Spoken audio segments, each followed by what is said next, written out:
Assalamualaikum warahmatullahi wabarakatuh.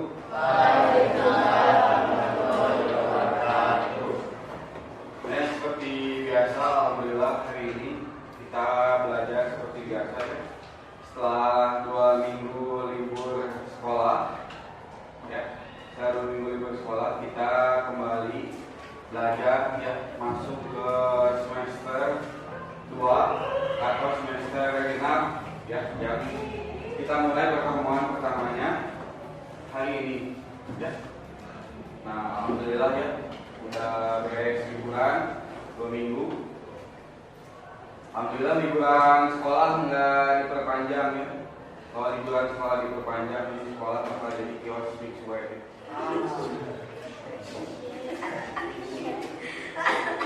Nah, baik, pertama seperti biasa ya, saya cek dulu pelajarannya.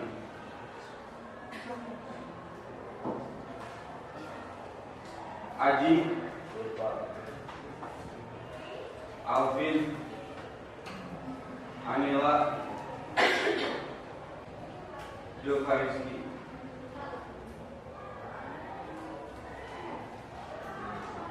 Nah ya, silakan buka buku tulisnya, buku tulis sejarah Indonesia.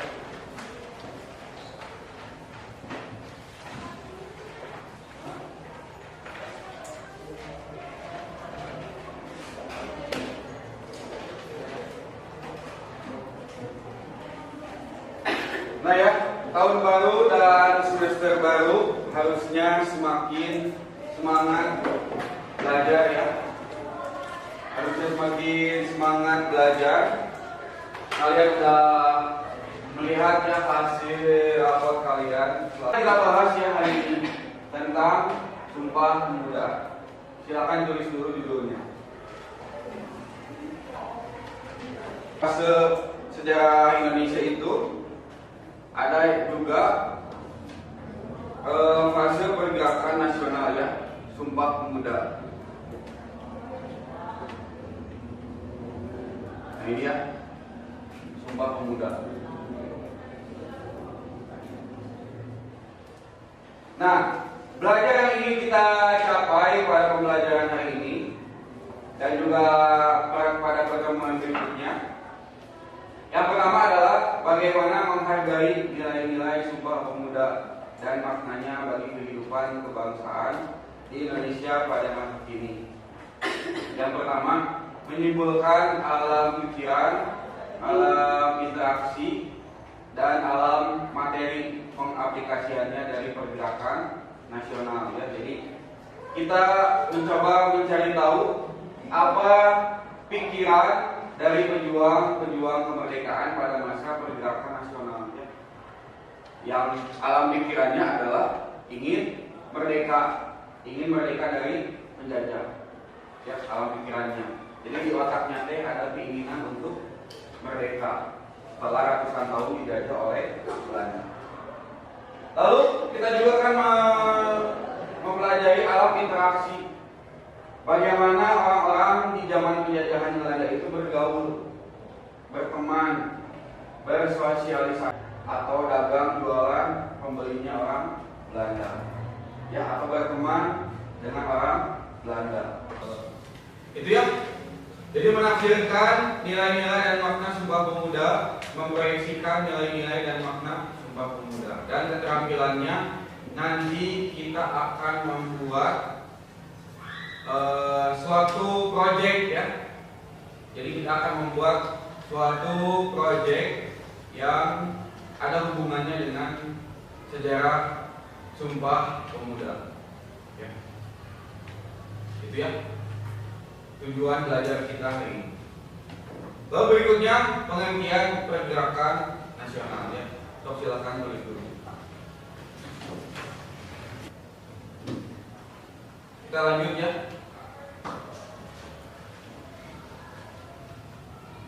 Kita lanjut ke definisi pemuda. Lanjut ya, definisi pemuda pada masa pergerakan nasional.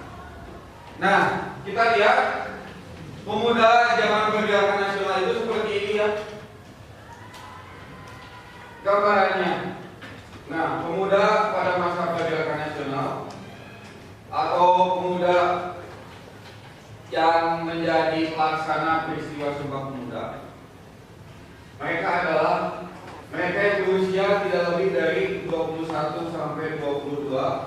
tahun.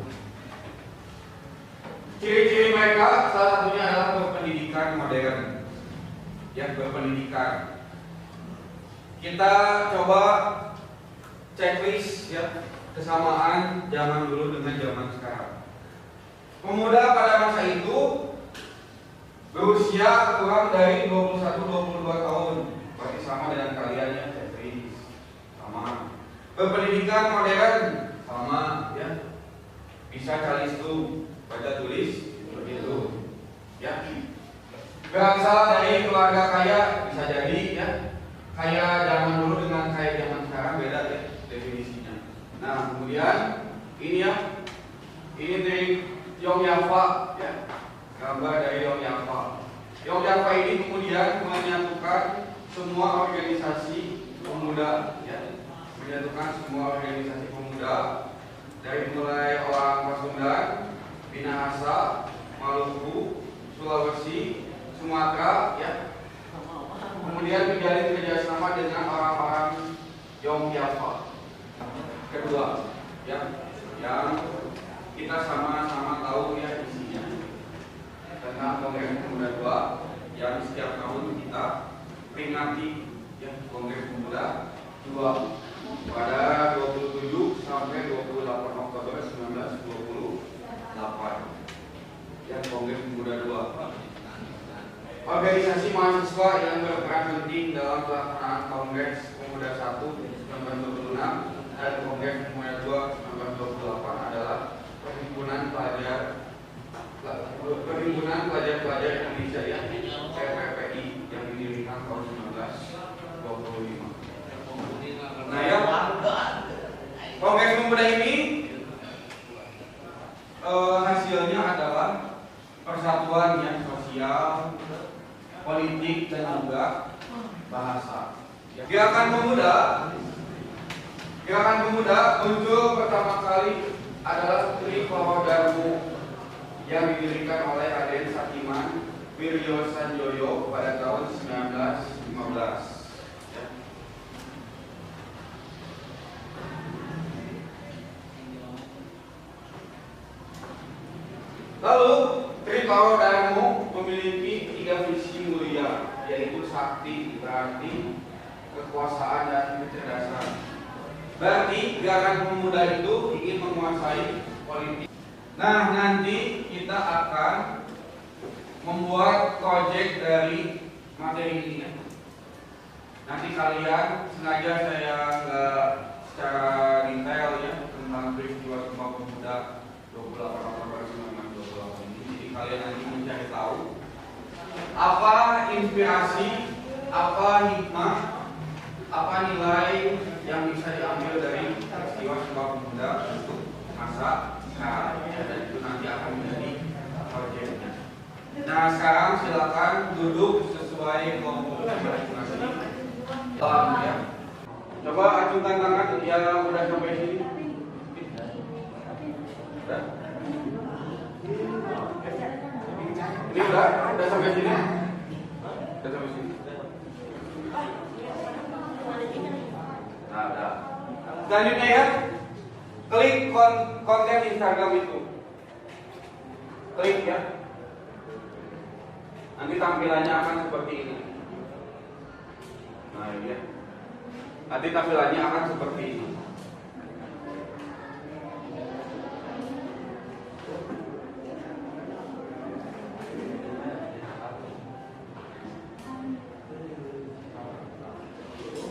Udah? Proyek tugas ini ya. Silakan nanti kalian diskusikan dengan teman sekelompok. Template proyeknya mau warna apa? Ya. Mau warna apa? Mau tulisannya yang kayak gimana ya? Ini kan namanya font ya. Hurufnya kan namanya font. Mau fontnya kayak gimana? Mau warna apa? Banyak ya di sini pilihannya. Silakan kalian sepakati dengan anggota kelompok ya. Nah, ini ya. Jadi kelompok Kevin, misalkan ini gambar kelompok kalian, ya, seperti ini, ya. ada backgroundnya silakan, atau anggota kelompoknya berjejer gitu ya ke pinggir silakan ya. Bisa juga kemudian si covernya itu apa namanya tanpa background ya. Nah bisa ada pilihan edit gambar, klik gambarnya, edit gambar, hapus latar belakang. Maka Canva akan memproses menghilangkan latar belakang dari foto yang kalian pengen. Nah bisa seperti ini ya.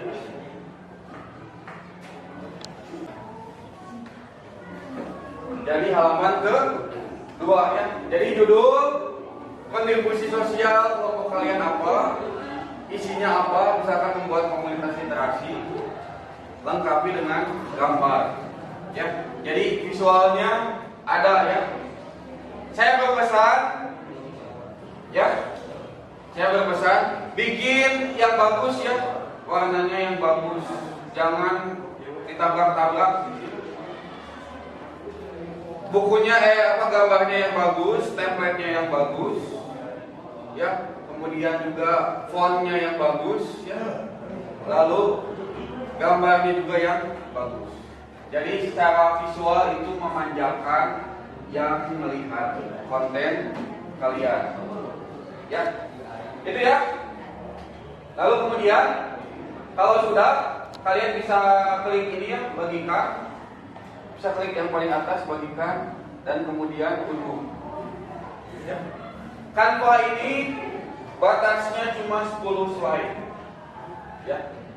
Dan tadi yang dibahas adalah 9 ya, 3 sosial, 3 politik, 3 bahasa. Totalnya 9 ya, totalnya 9 dari apa yang dibahas dari materi ini ya. 3 kontribusi unggulan sosial terinspirasi dari Sumpah Pemuda, 3 kontribusi unggulan dalam segi politik yang terinspirasi Sumpah Pemuda, 3 kontribusi unggulan yang terinspirasi oleh Sumpah Pemuda dalam bidang bahasa. Ya, jadi gitu ya. Isinya berikutnya adalah mudah ya, tinggal sekarang. Ya, dan kemudian yang terakhir adalah kalian membuat project melalui Canva ya tentang rencana kontribusi unggulan per kelompok yang terinspirasi oleh Sumpah Pemuda. Ya, kalau tidak ada yang ditanyakan, terima kasih atas perhatiannya. Silakan KM memimpin doa penutup. Mohon perhatian. Ya. Untuk menutup kegiatan ini, pertama-tama mari kita berdoa. Orang kepercayaan masing-masing, berdoa mulai.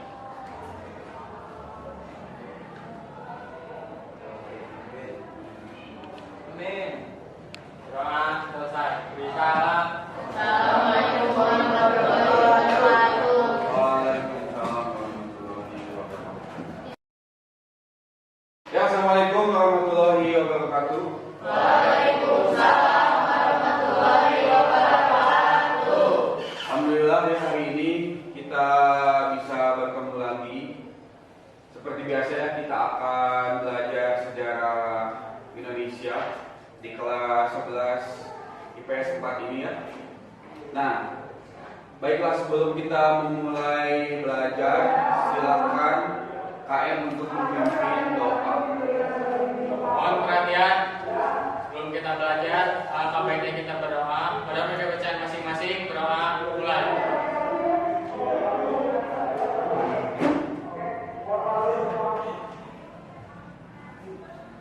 Doa selesai. Beri salam. Assalamualaikum warahmatullahi wabarakatuh. Waalaikumsalam warahmatullahi wabarakatuh.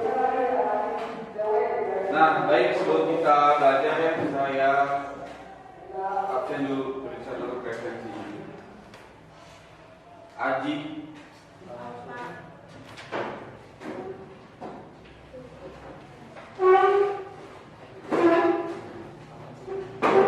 Alvin, Anila, Anissa,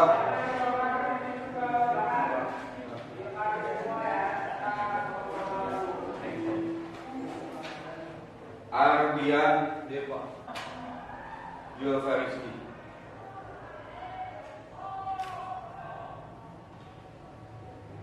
Nah ya, seperti yang sudah kita bahas di pertemuan sebelumnya, kita sudah membahas tentang materi Sumpah Pemuda ya. Di pertemuan sebelumnya kita membahas sejarah dari peristiwa Sumpah Pemuda ya, yang merupakan bagian dari peristiwa sejarah pergerakan nasional ya, bagian dari sejarah pergerakan nasional ya, di mana para pemuda kemudian sangat berperan besar ya, sangat berperan besar untuk mewujudkan cita-cita bersama pada masa itu adalah Indonesia merdeka. Ya, yang menjadi cita-cita bersama pada masa itu adalah ingin mewujudkan Indonesia merdeka ya, setelah menyadari bahwa begitu banyak penderitaan yang dialami, oleh masyarakat Indonesia. Lalu kemudian ini yang menjadi pendorong ya, bagaimana kemudian masyarakat Indonesia, terutama para pemuda itu bersosialisasi, berorganisasi, ingin mewujudkan Indonesia merdeka ya. Karena di pertemuan sebelumnya ya sudah membahas bagaimana dari segi ekonomi bangsa penjajahnya sejahtera, sedangkan warga pribuminya sengsara ya. Bahkan Indonesia Kongres Pemuda 1 dan juga Kongres Pemuda 2 ya. Jadi Kongres Pemuda 1 dan juga Kongres Pemuda 2. Nah ini ya, bahwa pemuda menyadari kalau mau merdeka dari penjajah Belanda, salah satu modalnya adalah persatuan ya, persatuan yang kemudian menjadi motor penggaknya adalah anak muda ya, anak muda. Yang di luar anak muda ada ya, mungkin mereka menjadi pembimbing gerakan-gerakan pemuda ini, tapi yang dicatat dalam sejarah adalah anak-anak muda yang Kongres Pemuda 1 pada tahun 1926 dan juga Kongres Pemuda 2 ya pada tahun 1928 ya. Yang isinya udah kita tahu bersama ya, secara garis besar. Kongres Pemuda 2 atau yang kemudian disebut sebagai peristiwa Sumpah Pemuda, setiap tahunnya kita peringati pada 28 Oktober 1928 ya. Nah, hari ini kita akan naik level, gimana caranya kalian membuat proyek yang terinspirasi oleh peristiwa masa lalu, yaitu peristiwa Sumpah Pemuda. Gimana caranya Sumpah Pemuda peristiwa tahun 1928, nilai hikmah dan manfaatnya diwujudkan dalam suatu proyek kelompok yang dikasih nama rencana kontribusi unggulan ya. Jadi kalian sebagai anak muda, apa yang menginspirasi dari peristiwa Sumpah Pemuda diambil ya, kalian sosial, politik, bahasa, ambil dari peristiwa Sumpah Pemuda, pahami, kemudian wujudkan oleh kalian secara kelompok ya. Dalam judul besarnya adalah rencana kontribusi unggulan. Apa kontribusi unggulan kalian dalam bidang sosial, politik, dan bahasa ya, itu yang akan dibahas di presentasi pada hari ini ya. Jadi bagaimana peristiwa Sumpah Pemuda zaman dulu, nilai hikmah maknanya kalian resapi dan diwujudkan dalam suatu rencana kontribusi unggulan sesuai kelompoknya masing-masing. Sudah siap ya? Kita akan mulai presentasi berdasarkan anggota kelompoknya dari urutan yang paling pertama sampai urutan yang paling terakhir.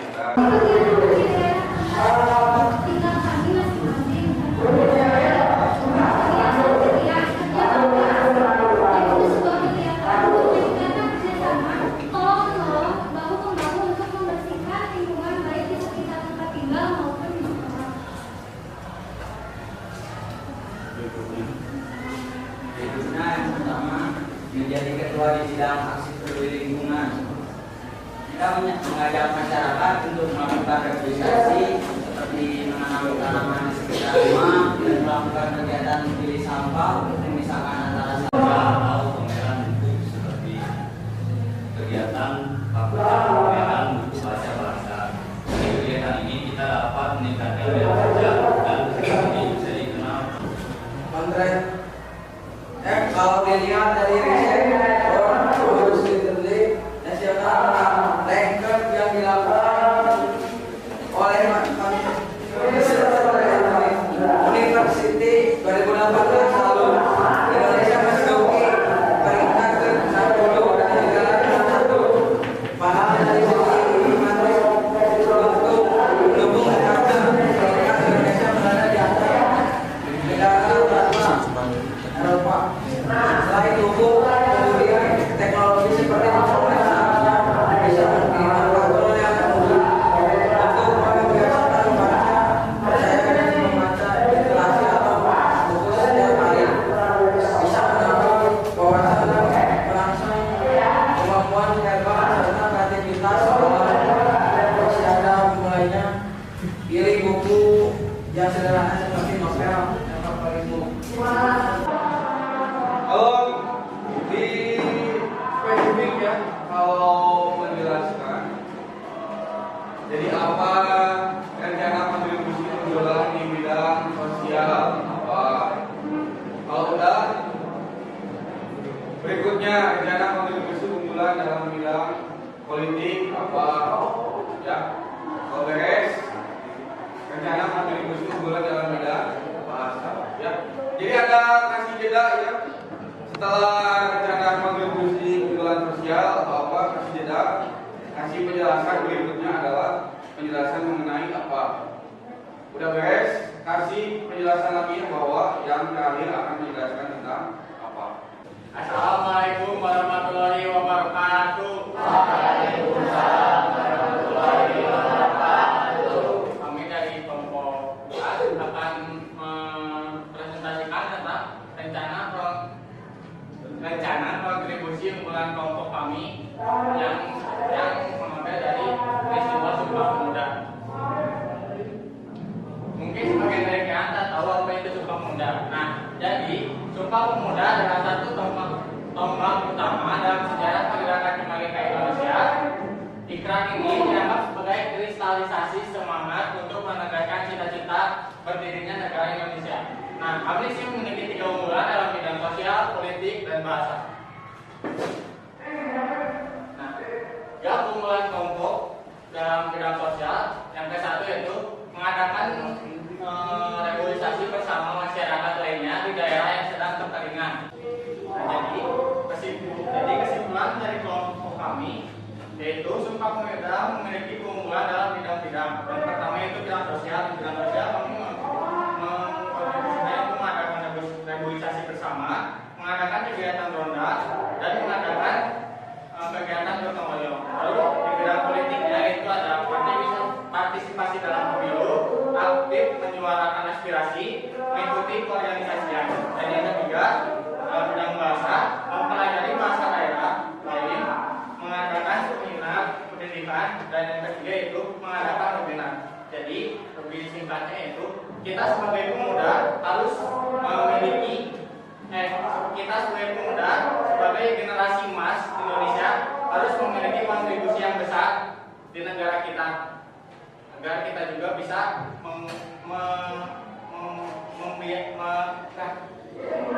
jadi kita juga harus mengambil semangat dari pahlawan-pahlawan kita. Jadi ada yang Di Indonesia sekarang, bahkan banyak sekali masyarakat Indonesia yang tidak mengerti bahasa Indonesia itu sendiri. Seperti contohnya para cici-cici, koko-koko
sampai itu mah. Tapi itu adalah rencana kontribusi ukuran kelompok dalam bidang sosial yang dia bacakan oleh Tiara.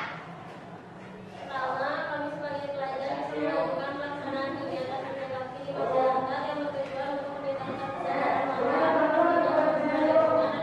Kedua, kami sebagai pelajar bisa melakukan organisasi seperti asosiasi dengan mengadakan kegiatan. Ya, baik. Ya, nggak apa-apa masih muda menjadi pemimpin yang sangat pemimpin di kelas, pemimpin di komunitas, ya, atau pemimpin di kegiatan-kegiatan organisasi lainnya. Ya, jadi bagaimanapun juga kalian suatu hari nanti akan menjadi pemimpin yang akan menjadi leader. Karena pemimpin yang sekarang akan menjadi tua, kemudian meninggal dunia. Berarti butuh mengganti. Ya, berarti gimana caranya kalian mungkin di masa depan harus siap fisik, ilmu, pengetahuannya untuk menjadi pemimpin. Nah, bagaimana itu menjadi kontribusi itulah.